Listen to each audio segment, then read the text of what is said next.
بسم الله الرحمن الرحیم. السلام علیکم ورحمت الله وبرکاتو. په دې هیله چې راته روغ او جوړ به وایه او تل مو د صحت کلي په تن وي.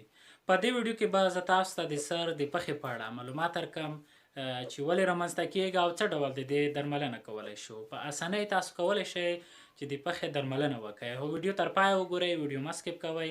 نو یوه یادونه کوو که تر اوسه زموږ چینل مو نوي سبسکرایب کړی، موږ چینل ته نوي راغلی یاست، د ویډیو لاندې د سور د سبسکرایب نشان ووهئ، د په څنګ کې بل بټن باندې کلیک وکړئ، بیا وروسته په حال باندې کلیک وکړئ تر څو هره ویډیو تاسو ته په خپل وخت درشي، ځکه موږ هر وخت داسې ګټورې ویډیوګانې جوړوو.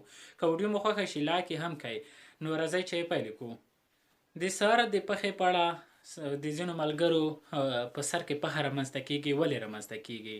د سر د پوستکي پاسنۍ برخې ته سکلپ ویل کیږي. کله چې دا زیاته وچه شي د دې وچوالي په نتیجه کې د ډډوالی پیدا کوي، چې دا ډډوالی بیا د ویښتانو ته راپورته کیږي. نو دلته چې کله دا وچو زیات شدید سخت خرښ شخص ته پیدا کیږي، ویښتان دلته ماتیږي او پښه شخص ته پیدا کیږي. کله چې پښه رامنځته شو ویښتان ماتیږي او ویښتان بیا په نتیجه کې غورځي. نو د دې لپاره موږ یوه درملنه تاسو ته تیاره کړې ده. په دې په واسطه تاسو کولی شئ د سر پښه یا د پښې درملنه وکړئ. نو دا ویډیو تر پایه وګورئ. راځم چې د پښې درملنه.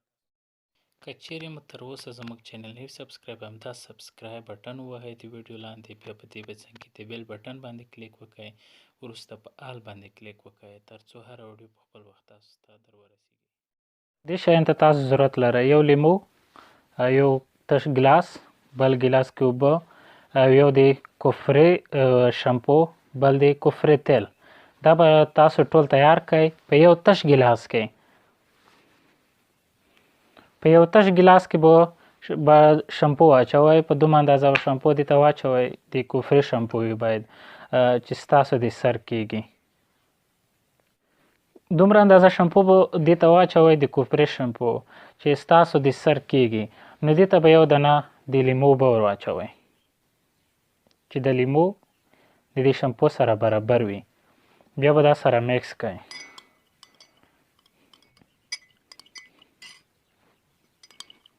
چې کله ښه میکس جوړ شو بیا به راشئ په بل ګلاس کې به دومره اندازه اوبه برابرې کړئ چې ستاسو ویښتان پرې غوړېږي. دې ته به د یو لیمو بله ټوکړه اوبه هم ور واچوئ. د لیمو بله ټوکړه به دې ته ور ونښتېږئ. د لیمو بله ټوکړه اوبه یا جوس به له دې څخه وباسئ، په دې اوبو کې به میکس کړئ. کله چې د دې اوبو سره میکس شو بیا به دا هم ښه میکس کړئ. دا اوبه به په دې اوبو کې به دا لیمو ښه میکس کړئ.